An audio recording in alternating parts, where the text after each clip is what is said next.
సహజ నటనకు మారుపేరు శరత్ బాబు. గత 38 ఏళ్లలో ఆయన నటించింది 200 సినిమాలే అంటే ఆశ్చర్యం వేస్తుంది. కానీ శరత్ బాబు ప్రతి సినిమాలో ఉన్నట్టుగా అనిపిస్తుంది. దీనికి కారణం ఆయన నటించిన ప్రతి సినిమా ఫేమస్ కావడం, నటించిన పాత్రలన్నీ శరత్ బాబు కోసమే సృష్టించినవి కావడంతో ప్రేక్షకుల్లో ఆయనకంటూ ఓ ప్రత్యేక ఇమేజ్ ఏర్పడింది.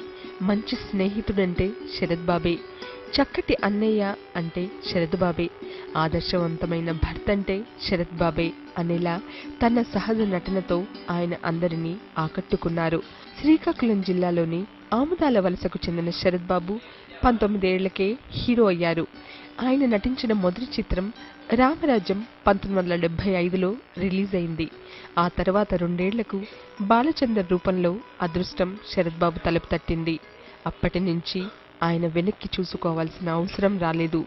తమిళం, కన్నడం, మలయాళం ఇలా అన్ని దక్షిణ భారత భాషా చిత్రాల్లో ఆయన నటించారు. మంచి ఆర్టిస్టుగా పేరు తెచ్చుకున్నారు. భాష ఏదైనా సొంతంగా డబ్బింగ్ చెప్పుకోవటం శరత్ బాబుకు ప్లస్ పాయింట్గా మారింది. అందుకే దక్షిణ భారతీయులందరూ తమ వాడిగా అతన్ని భావిస్తారు. ప్రస్తుతం బెస్ట్ తండ్రి పాత్రలు పోషిస్తూ బిజీగా ఉన్న శరత్ బాబు TV1తో ఎన్నో విషయాలను పంచుకున్నారు. ఆ వివరాలు మీకోసం. నమస్కారం అండి. నమస్కారం. ఎలా ఉన్నారు? బ్రహ్మాండంగా ఉందా? మీ సీక్రెట్ ఏంటి? ఎప్పుడు చూసినా ఒకేలాగా ఉంటారు కదా? అది బహుశా అంటే కొద్దిపాటి ఎక్సర్సైజ్, హెల్దీ ఫుడ్ తింటే అందరూ అలాగే ఉండొచ్చు. సినిమాలో వచ్చేసి 1974లో వచ్చారు కదా రామరాజ్యం. 75 రిలీజ్. సో అప్పటి నుంచి అంటే ఒక హీరో లాగా వచ్చేసి విలన్ లాగా చేసి క్యారెక్టర్ ఆర్టిస్ట్ గా, ఇప్పుడేమో లేటెస్ట్ గా హీరోయిన్ల తండ్రిగా చేస్తున్నారు కదా ఎక్కువ సినిమాలు. అంటే ఒక ప్రయాణం అనేటప్పటికి కొన్ని మలుపులు తీసుకుంటూ వెళ్తుంది కదా. స్ట్రైట్ గా వెళితే ఒక స్ట్రైట్ రోడ్ లా ఉంటుంది. ఆ మలుపులు ఉంటే కొంచెం ఇంట్రెస్ట్ ఉంటుంది. అంటే ప్రతి మోడ్ లో కూడా మీరు సక్సెస్ అవుతూనే ఉన్నారు. అందుకనే ఆ మలుపులు మనకి ఇంకొంచెం ఎక్స్పీరియన్స్ ఎక్కువ, డిఫరెంట్ కైండ్ ఆఫ్ ఎక్స్పీరియన్సెస్ వస్తుంటాయి. Plus as long as you give your best, I think it's a promotion.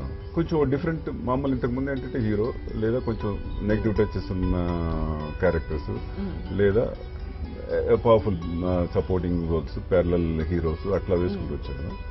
ఇప్పుడు బహుశా this is what is I mean like suits us right now. Probably అంటే నాకంటే వయసులో 2-3 ఏళ్ళు పెద్దవాళ్ళు కూడా ఇంకా పాటలు పాడుతున్నారు. అది వేరే విషయం. మీ ఇద్దరు ఒకరికొకరు ఏమాత్రం తెలిసని పెళ్లి చేసుకోవాలనుకుంటున్నారు? తను 6 నెలలుగా తెలుసా నాకు. 6 నెలల పరిచయం సరిపోతుందా పెళ్లి చేసుకోవడానికి? మరి పెళ్లి చెప్పుల్లో అరగంటలో డిసైడ్ చేసేస్తారు కదా. అయినా నాకు ఈ ప్రేమ పెళ్లిళ్ళ మీద నమ్మకం లేదు. ఈ రోజుల్లో కూడా ఇవన్నీ ఏంటి సార్? ప్రేమ పెళ్లిళ్ళు ఎంతో కాలం నిలవ. లలిత కదే అరేంజ్ మ్యారేజ్. 10 years అయింది పెళ్లి. రోజు ఏదో ఒక గొడవ. కలిసి ఉండడం ముఖ్యమా, ప్రేమతో కలిసి ఉండడం ముఖ్యమా? సార్ ఇంకొకటి ఏంటంటే మామూలుగా హీరోగా యాక్టివ్గా ఉన్నప్పుడు మామూలుగా అన్ని భాషల్లో నటిస్తుంటారు కదా.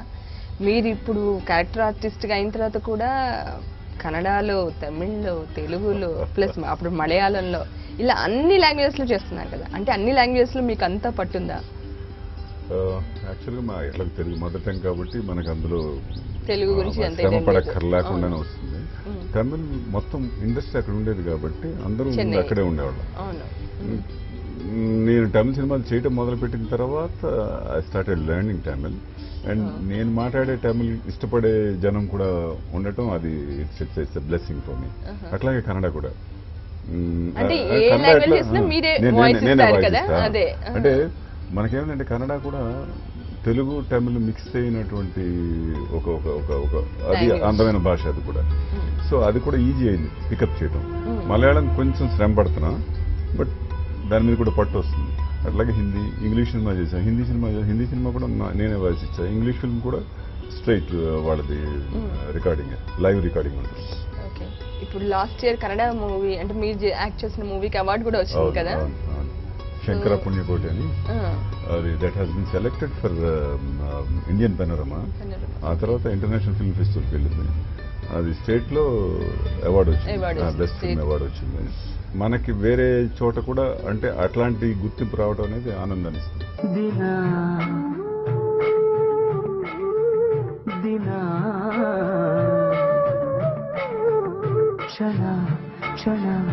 ನಾಚಿನ ನಿನ್ನ ಹಾಡಲೆ ಕುಣಿಸಿರುವೆ ಮನ ಮನ ನಗೋತರ ಕಣ್ಣಂಚಲಿ ನಗಿಸಿರುವೆ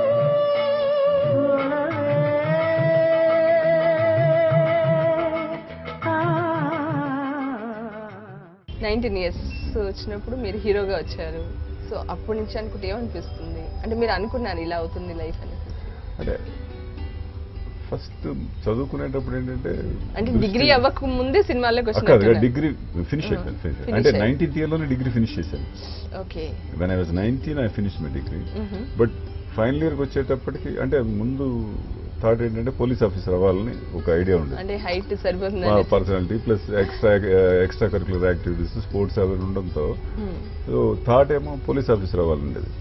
ఫైనల్ ఇయర్ వచ్చేటప్పటికే నా హైట్కి నేను వెనక బెంచ్లో కూర్చునేవాడిని. సో బ్లాక్ బోర్డ్ మీద రాసేది కొంచెం అవుట్ ఫోకస్ అవ్వడం మొదలుపెట్టి then I thought it's a minus point for that particular profession. So then I thought okay ఇది లేదు కాదనుకున్నా. My father is a hotelier. So degree అవగానే he wanted me to take over the business. 2-3 నెలల్లోనే అది మన it's not my cup of tea అని నాకు అర్థమైంది. సో కాలేజీలో చదువుకునే రోజుల్లో నాటకాలు వేయటం కాలేజీలో వేయటం అంతవరకే. అంటే ప్రొఫెషనల్గా స్టేజ్ యాక్టర్ కాదు, అమెచ్యూర్ స్టేజ్ యాక్టర్ కాలేజీ వరకే. So I thought that is the try. అది క్లిక్ అవటం initially it became a cakewalk. తర్వాత ఆ సినిమా పెద్దగా ఆడలేదు. సో కొంచెం there was some up and down. ఆ తర్వాత బాలచంద్ర గారు ఒక ఫంక్షన్లో నన్ను చూడడం జరిగింది. ఆయన చూసి ఆయన సంగీత శ్రీనివాసరావు గారు మాట్లాడుతున్నారు. పిలిస్తే మా దగ్గరికి వెళ్ళిన తర్వాత మాట్లాడుతూ తమిళ్ వచ్చాను అడిగారు. పర్లేదండి అన్న, ఏదన్నా ఒకటి చెప్పమన్నారు. ఏదో చెప్పా, నాకు వచ్చింది ఎంత చాలు. సో నెక్స్ట్ డే మార్నింగ్ మళ్ళీ ఆఫీస్కి వెళ్ళి కలిసిన తర్వాత నిഴల్ నిజమాగదు అని ఒక సినిమా చేశారు Balachandra garu first. It was a big hit. So after that no looking back. మళ్ళీ తమిళ్లో హీరోగా సెటిల్ అవుతుండగా తెలుగులోకి రావటం, ఇది కథ కాదు, గుప్పిడి మనసు అట్లా చేయడం, రాధా కళ్యాణం అవన్నీ హిట్ అయ్యాయి. సో అట్లా తెలుగు తమిళ్ అట్లా జరుగుతుండగా ఆల్ ఆఫ్ ఎ సడన్ మళ్ళీ బాలచంద్ర గారే కన్నడ సినిమా ఒకటి బెంకి అల్లి అరళిదహు అని ఆ సినిమా అది హిట్ అయింది. So started doing in Kannada. ఇట్లా జరుగుతుండగా ఫాసిల్ అని ఈజ్ ఎ పాపులర్ డైరెక్టర్, తెలుగులో కూడా తీసాడు. ఆయన వచ్చి I want you to play my hero in Malayalam అని అడిగాడు. నాకు ఇంకా భాష రాదన్న, తమిళ్ వస్తే చాలు మలయాళం మేనేజ్ చేయొచ్చు. సో రావటం అంటాం ముందే స్క్రిప్ట్ తీసుకొని రాసుకొని అట్లా చేశారు. So I never felt that అది డిఫికల్ట్ లాంగ్వేజ్ లా ఫీల్ కాల. అప్పటికి కొంచెం శ్రమ ఉంటుంది, బట్ ఐ పిక్డ్ అప్.